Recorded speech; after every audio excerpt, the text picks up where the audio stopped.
बस उठो, जूते पहनो और दौड़ने लग जाओ। अक्सर ज्यादातर लोग इसी तरह से रनिंग करते हैं और कुछ समय के बाद उनके बॉडी यानी शरीर में तकलीफ पैदा होने लगती है। दरअसल इसकी वजह उन्हें रनिंग करने का सही तरीका का पता नहीं होना है। अगर आप रनिंग को डीपली समझने की कोशिश करेंगे तो रनिंग कोई आर्ट यानी कला नहीं बल्कि एक साइंस यानी विज्ञान है, जिसे ज्यादातर लोग जानते ही नहीं है। ठीक उसी प्रकार जैसे किसी बल्लेबाज को ये बात पता होती है कि मुझे क्रिकेट किस तरह से खेलना है, कुछ ऐसे फैक्ट्स होते हैं जो एक कुशल बल्लेबाज को पता होती है और उन्हीं सब चीजों के चलते वह क्रिकेट में लंबे समय तक टिका रहता है। ठीक उसी प्रकार रनिंग में कुछ ऐसे फैक्ट्स हैं जिनकी मदद से आप बिना थके लंबे समय तक दौड़ सकते हैं और सिर्फ दौड़ ही नहीं सकते हैं, अगर आप चाहे तो उन रिकॉर्ड्स को अपने नाम भी कर सकते हैं जिनके लिए आप रनिंग की लगातार प्रैक्टिस कर रहे हैं। आपने कई जगह ये बातें सुनी होगी कि दौड़ने से स्टेमिना बढ़ता है और शायद आप इस चीज को मानते भी होंगे,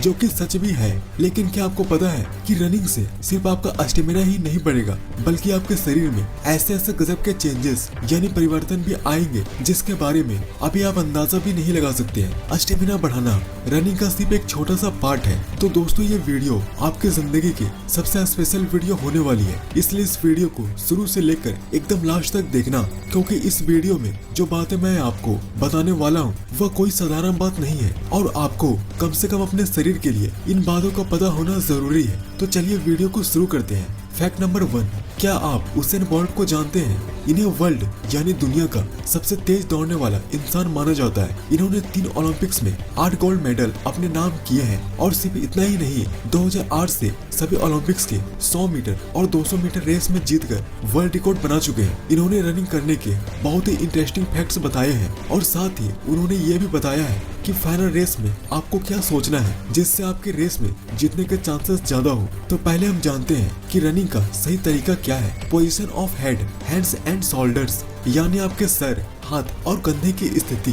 बोल्ट कहते हैं कि जब आप रनिंग करते हैं तो आपके हाथ हल्के से मुड़े होने चाहिए और साथ ही रनिंग करते समय उसे अपने शरीर से ज्यादा दूर तक ना लेके जाएं, उसे एक सीमित मात्रा तक ही आगे पीछे करें, जैसा कि आप इस वीडियो में देख रहे हैं। और रनिंग करते समय आपका शरीर और आपका सर का पोजीशन ऊपर की तरफ नहीं होना चाहिए बल्कि सर का पोजीशन थोड़ा नीचे और आगे की तरफ हल्का सा झुका होना चाहिए, जैसा कि आप इस वीडियो में देख रहे हैं। अपने कंधे 90 डिग्री के कोण पर रखने की कोशिश करें। इंटरव्यू में उसेन बोल्ट से पूछा गया कि जब फाइनल रेस का मौका आता है तो सभी धावक का दिल तेजी से धड़कता है, उस समय आपके दिमाग में क्या चलता है? इस इंटरव्यू में जो सवाल बोल्ट से पूछा गया था वो सवाल लगभग सभी धावक के मन में जरूर आता है कि आखिर उसेन बोल्ट जैसे बड़े प्लेयर्स फाइनल रेस में क्या सोचते हैं जिससे वह घबराते नहीं है और एकदम कॉन्फिडेंस यानी आत्मविश्वास के साथ रेस को जीत लेते हैं। तो इंटरव्यू में बोल्ट ने कहा कि हमारा दिमाग हमारे किसी काम को करने से 10 गुना ज्यादा बातें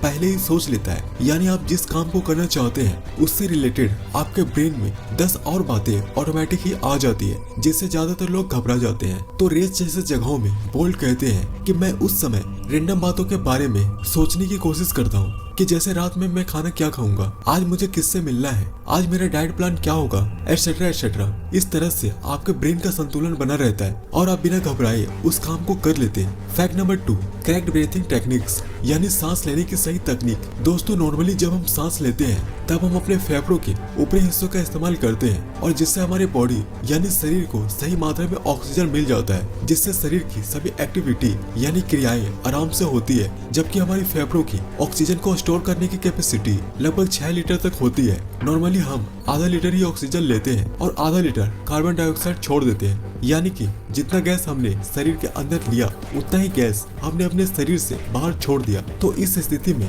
ऑक्सीजन और कार्बन डाइऑक्साइड का बैलेंस यानी संतुलन बना रहता है। लेकिन जब हम दौड़ते हैं तो दौड़ते वक्त हम जल्दी जल्दी सांस लेना शुरू कर देते हैं, जिससे फेफड़ों का ऊपरी हिस्सा ही इस्तेमाल हो पाता है और जब आप मुंह से ज्यादा सांस खींच लेते हैं तो कार्बन डाइऑक्साइड को सही से छोड़ नहीं पाते हैं। तो इस कंडीशन में फेफड़ों में जरूरत से ज्यादा हवा भर जाती है, जिससे ऑक्सीजन और कार्बन डाइऑक्साइड का संतुलन बिगड़ जाता है और इससे नई ऑक्सीजन फेफड़ों में कमी आ पाती है और फेफड़ों की मांसपेशियों पर जोर पड़ने लगता है। इस वजह से फेफड़ों की मांसपेशियां थक जाती है और बिना ऑक्सीजन के शरीर में लैक्टिक एसिड की मात्रा भी बढ़ जाती है, जिससे आपकी बॉडी थक जाती है और आपको रुकना पड़ता है।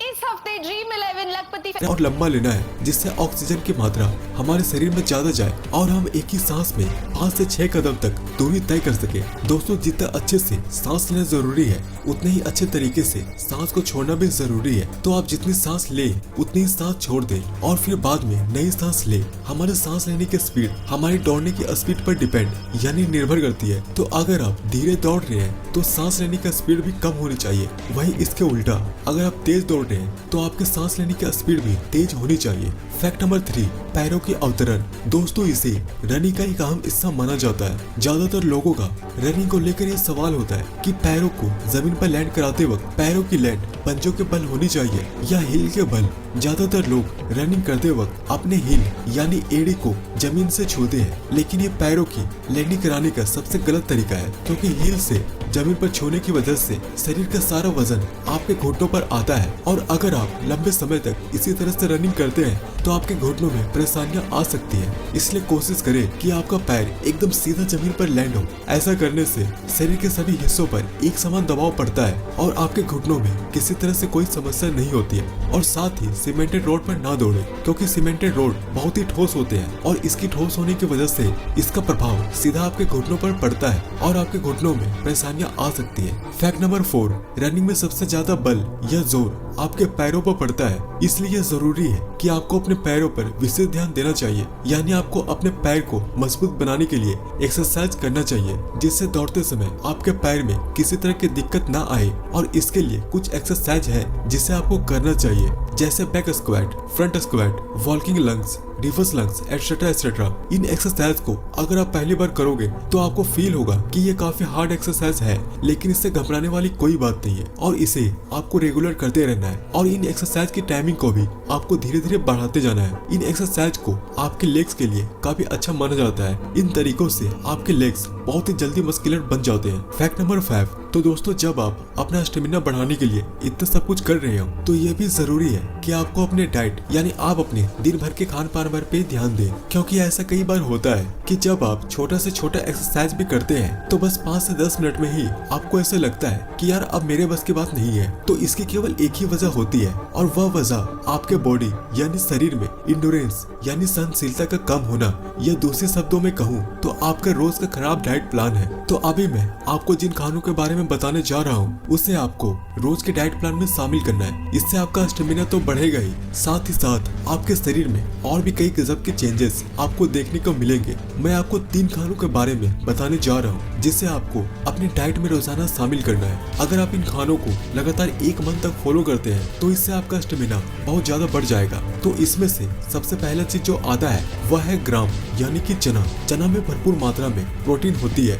जो आपके शरीर को बहुत जल्दी शक्तिशाली बनाता है और इसलिए आपको चना को जरूर खाना चाहिए। आपको रात में सोते समय चने को फूलने के लिए छोड़ देना है और सुबह उठते ही जब आप रनिंग करने जाओ या एक्सरसाइज करने जाओ तो चना का पानी जो होता है उसे पहले पी लेना है और जैसे ही आप रनिंग या एक्सरसाइज करके वापस आ जाते हो तो उस समय आपको जो फूला हुआ चना है उसे आपको खा जाना है। दूसरे नंबर पर आता है मूंग। दोस्तों, मूंग में भी बहुत ज्यादा प्रोटीन के साथ फैट भी पाया जाता है और इसे भी आपको चना की तरह ही खाना है। इसके और ज्यादा अच्छे परिणाम के लिए अगर हो सके तो आपको इसका पानी को भी पी जाना है। ज्यादातर लोग इसका पानी को पीना पसंद नहीं करते हैं क्योंकि इसका पानी बहुत ज्यादा कड़वा होता है। तीसरी चीज को बताने से पहले दोस्तों आप सभी को मैं बताना चाहता हूँ, इस वीडियो के डिस्क्रिप्शन बॉक्स में आपके लिए हमारी तरफ से एक छोटा सा गिफ्ट है। कृपया करके एक बार उसे चेक जरूर करना। लिंक डिस्क्रिप्शन और कमेंट बॉक्स में हम दे देंगे, एक बार उसे जरूर देखें। दोस्तों, तीसरे नंबर पर आता है बनाना यानी कि केला। एक केले में लगभग 3 ग्राम फाइबर होता है जो पाचन तंत्र को